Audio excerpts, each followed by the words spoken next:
L'intersaison se passe très bien. Bon, alors déjà, on sait que ça va être une année extrêmement difficile en R1, parce qu'on sait vraiment où on y met les pieds.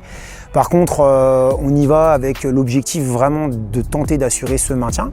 On n'y va pas simplement pour se faire plaisir parce qu'on est monté une année en R1, puis peu importe ce qu'il arrive. Donc du coup, premier objectif, on a essayé de stabiliser un maximum notre effectif. Nous n'avons eu qu'au final des joueurs qui ont accédé à la R3 ou la R2 de l'année dernière, que 4 départs.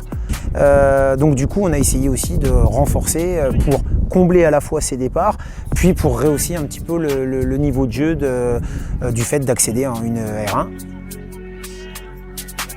Sur un cycle de 3 ans, notre ambition était de faire monter notre réserve en R3 et nous de monter en R1. Ça faisait 3 années de suite que nous étions deuxième. Bon, cette année, effectivement, ça nous a souri sur le plan administratif et du coup, R1, R3, sur un cycle de 3 ans, objectif rempli. Alors en fait, nous, vraiment, on ne dissocie pas le projet sportif et le projet personnel du joueur. D'ailleurs, on estime que l'un est au service de l'autre. Donc en fait, à chaque fois qu'on va chercher un joueur, ce qui nous intéresse, c'est comment il vit dans sa vie personnelle. Est-ce qu'il est déjà bien stabilisé? Est-ce qu'il n'y a aucun problème pour lui sur le plan personnel, professionnel? Et auquel cas, on mise sur le projet sportif et la qualité de cohésion, des installations, du défi sportif?